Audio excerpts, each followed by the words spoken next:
Hi everyone, this is my first story. I need some help and it's a bit urgent. This matter is too personal to share with my friends, so I'm telling it here. I'm Diana, a 52-year-old woman, and have been a single mother to my 25-year-old son. I've raised him on my own since he was born. My husband passed away while I was pregnant due to an aneurysm in his sleep. I woke up to find him gone. Since then, I've sacrificed a lot, something other single parents can relate to. I'm not saying my son owes me anything, but a little appreciation would be nice. Unfortunately, my son told me a few days ago that he didn't want me at his wedding. His fiancé and her family think I don't look rich enough to fit in with their guests. This was incredibly hurtful. In a moment of weakness, I did something out of character. This all started 2 years ago when he began dating Lily, who comes from a wealthy family. Her parents own a top real estate firm in the state, and she's always dressed in luxury brands and owns 3 cars. In comparison, I'm just a college economics professor. I make a decent living, enough to raise my son single-handedly for the past 25 years. Things started changing when he began dating Lily. Initially, I had no problem with her or their relationship, but after our first meeting, my son called to tell me I needed to change certain things about my house because he found the old furniture embarrassing compared to Lily's parents' mansion. We fought over this because I didn't think there was anything wrong with my house. The old furniture had character and sentimental value, especially since some pieces were picked out by my late husband. I never wanted a glamorous lifestyle. I was happy living within my means. I valued the life I had and saw no reason to change it for anyone. After that fight, my son realized he was being a jerk and apologized. We patched things up, but he never brought Lily over to my place again. I only met her a handful of times and met her parents once when they got engaged. I attended their engagement party, but my son criticized how I dressed, saying I should have put more effort into it. But I thought I was dressed perfectly fine. I'm not stupid. I knew his real issue was that I wasn't wearing luxury brands, just clothes I could afford. He was too afraid to say it outright. Even though he started being distant after introducing Lily to me, I still tried to keep in touch. 3 days ago, he visited and told me that Lily and her parents didn't think I would fit in at the wedding. They felt I wouldn't blend with their friends and business associates. Since Lily's parents were funding most of the wedding, he thought it was best to respect their wishes. He suggested having a private ceremony later that I could attend, but he wanted me to understand his position. He didn't want me to feel out of place. I was very hurt and started crying. He got exasperated and said there was nothing to cry about because it was just a fact that I didn't look rich enough. He didn't want me to embarrass myself or him. He hoped I would understand, but accused me of being selfish for not caring about his image. Once I stopped crying, I told him to get out and never come back. He tried to argue, but I screamed at him to leave. Still upset, I decided to do something questionable. A couple of weeks ago, I had helped him secure the venue he wanted for his wedding. He had been struggling to finalize it because the owner wasn't willing to rent it out, despite negotiations from Lily's parents. They had even sent out invitations with that address. When he told me the owner's name, I realized I knew him from college. I thought I could help, but wanted it to be a surprise.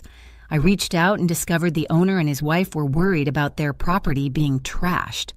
I vouched for my son and assured them that Lily's parents, being top real estate firm owners, would ensure the place stayed pristine. It took a few days, but I convinced him to rent it out without mentioning my involvement. My son was thrilled, completely unaware of my involvement. That's probably why he felt confident enough to tell me I wasn't wanted at the wedding. After his visit, I was deeply hurt and decided to call the venue owner. I ended up sharing everything with him, even though I hadn't planned to. He and his wife were very kind and comforted me, even though we're not particularly close. They decided to back out of the deal, not wanting to be involved with someone so ungrateful. I thanked them, and the next day they returned the advance money and informed my son they couldn't rent the property to him anymore. This left my son and Lily's family scrambling to find a new venue with only 2 weeks to go before the wedding. Lily's parents were furious and even threatened to sue, but the contract allowed the owners to cancel up to 1 week before the event. They hadn't bothered to read the fine print. Feeling vindicated, I wrote a letter to my son explaining everything. It was a petty move, I agree, but he had hurt me a lot over the past couple of months, and I couldn't tolerate it anymore. I explained everything in my letter, and instead of posting it, I went to his house that evening, knocked on the door, and left the letter on the doorstep. I drove back home and blocked him to ensure he couldn't reach me. Later that night, he came over again, but this time he looked truly sorry. He told me he had read the letter and was there to apologize. He had no idea I was the one who secured the venue for him. He was crying and said he was really sorry for how he had treated me. He hadn't realized how much it would hurt me. Now, even Lily was upset, and he needed me to speak to the owner and fix the situation.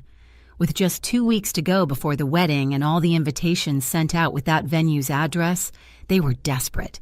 He started begging me to help, but I told him his treatment of me over the past months since he started dating Lily was unacceptable. The things he said were hurtful, and I didn't want anything to do with him anymore.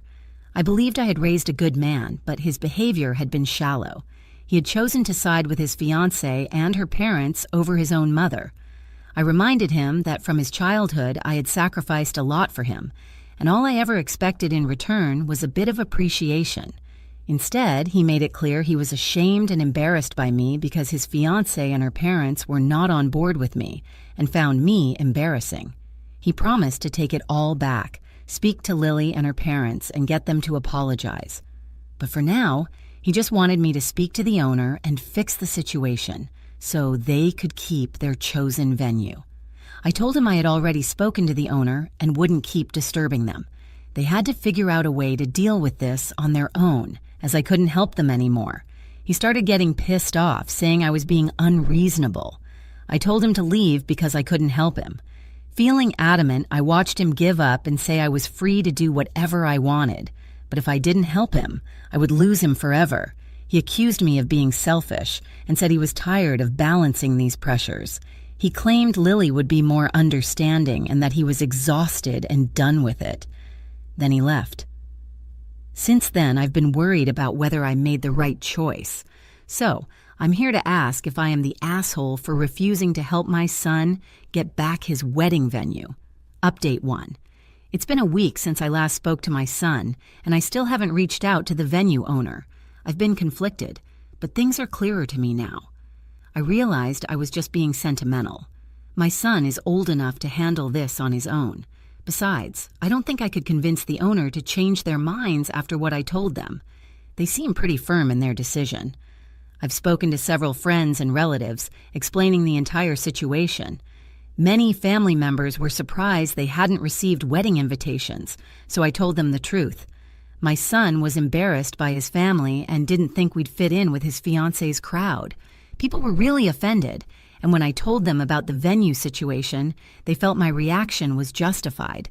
My son hasn't spoken to me since our last conversation, and we didn't end on a good note. If this were truly important to him, he would have reached out again. There are just a few days left until the wedding, and I don't know what they'll do since the venue's address is already printed on the invitations. But I know it's not my problem anymore. If he doesn't want to invite me to his wedding or consider me his family, then I'm absolved of my responsibilities as his mother. I'm still processing this emotionally because it's quite difficult. As a single mother, my son has been my whole world, but in my mind, I've made my decision, and I'm going to stick with it. Update 2. There were just 2 days until the wedding, and I wasn't holding out hope that my son would reach out. But today, Lily actually contacted me. It was surprising, considering I thought she and her family didn't want me at the wedding. So why would she expect me to want to talk to her? Despite my reservations, I had a gut feeling and answered the call. I could hear Lily trying her best not to cry as she spoke. She admitted she knew about my fallout with my son, but begged for a chance to speak to me and convince me to fix things. She said some surprising things, like how she knew we hadn't started off on the right foot and that she respected and admired me. She wanted me to talk to the venue owner and fix the situation, despite my current fight with her fiancé. She mentioned that my son had forbidden her from speaking to me but felt disappointed when she found out I wouldn't be attending the wedding. I snapped at her, accusing her of putting on an act. I reminded her that she and her family were the ones who didn't want me at the wedding, which caused my son to turn against me. There was silence on her end for a couple of minutes before she said neither she nor her parents had said anything like that, and there must have been a misunderstanding. Both of us were confused. I insisted that my son told me they didn't think I would fit in at the wedding, while she claimed he told her I refused to attend because I didn't like her and didn't approve of her family. We realized my son had been feeding us both lies. He was embarrassed and used Lily and her family as an excuse to avoid inviting me to the wedding, not wanting to show he didn't belong to their world. My head was spinning. I told Lily I needed a break and would call her back later to discuss this in detail. After half an hour, once I had processed everything, I called her back. We talked more, and I told her everything from the beginning. My son had always made it seem like she and her family had a problem with me. She claimed neither she nor her parents had said any of those things. She said my son had made it seem like I didn't like her family, which is why she kept her distance. When he decided not to invite me to the wedding, he told me one thing and told Lily I wasn't interested in attending because I didn't approve of her. He had even told her he was going no contact with me, and she needed to respect that. She never bothered to speak to me about it until now. I was incredibly hurt, realizing this was all my son's doing, not Lily's. Before, I could forgive him a little, thinking he was under someone else's influence. But now, knowing he did this on his own, there is no forgiveness left in my heart. After speaking to Lily, we were both disappointed. She said she had nothing more to say to him. We apologized to each other for the misunderstandings and hung up. It's been a few hours, and I'm just sitting here, unsure of what to do. I'm pretty sure Lily will cancel the wedding, and good for her. She deserves better. Unfortunately, I can't find a better son for myself. Every time I think about how much I have done for him and what he did to me, my heart hurts more.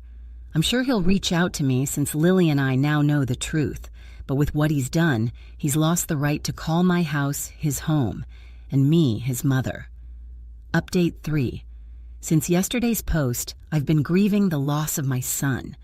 He's alive, but I know I've lost him. Even if he comes back, I'm not taking him in until I've dealt with this emotionally. As I predicted, with nowhere to go, he came back home. A few hours ago, someone started ringing my doorbell frantically. When I saw it was him, I decided not to open the door. I spoke to him through the intercom and told him to leave because after everything he had done, this home no longer had a place for him. He had a bunch of bags and looked exhausted, his face splotchy from crying, but I didn't let that weaken my resolve. I ignored it when he said he was here to apologize and fix his mistakes. I could hear the desperation in his voice, but I just tuned him out. He said Lily had kicked him out after their fight and knew we were both aware of everything now. He kept talking about how difficult it had been adjusting to Lily's world. He admitted he started acting like someone he wasn't and was sorry for being embarrassed of me and his family. He said it was all new to him, and he got so caught up in pretending that he forgot it was hurting me. He knew he had been selfish and probably didn't deserve forgiveness, but he wanted a chance from me as his mother, hoping I would be more forgiving than his partner. I told him I might have been more forgiving if he were truly sorry. Right now, he was just sorry he got caught. He needed a place to stay and didn't want to spend money on a hotel or finding his own place. If he were genuinely sorry, he wouldn't keep trying to justify his actions. He mentioned how difficult it had been for him at least 5 times since he showed up, so I didn't believe he was genuinely apologetic. I told him I might forgive him eventually, but for now, I wanted him to leave me alone. He then offered to pay rent to stay with me, saying he genuinely wanted to make things right. He claimed he could stay with friends, but I knew he was bluffing because Lily had told me he hadn't even invited many of his friends to the wedding. They probably weren't on speaking terms either. After a while of bickering, he snapped at me, called me heartless, and left. I know he won't be homeless. He has enough resources to find a place to live. My job as a mother is done. I raised him to be a decent human being, and for a while he was. But now, this is not my problem anymore. Update 4. It has been 2 weeks since my last update. On the day my son was supposed to get married, Lily posted that they had parted ways and asked for privacy during this difficult time. A bunch of people sent me the post. I felt bad, but not enough to reach out to my son. After he showed up at my house and I refused to let him in, he didn't contact me again. I guess I was right. He was just sorry because he got caught and knew no one else would speak to him. I decided to turn my back on him, and since then, he hasn't reached out to apologize. I'm fine with staying no contact. I've been living on my own for years, so being completely by myself doesn't make a difference. I'm not lonely. I have friends, family, and my life. My son just won't be a part of it anymore. Maybe I will find it in myself to forgive him one day, but it won't be anytime soon,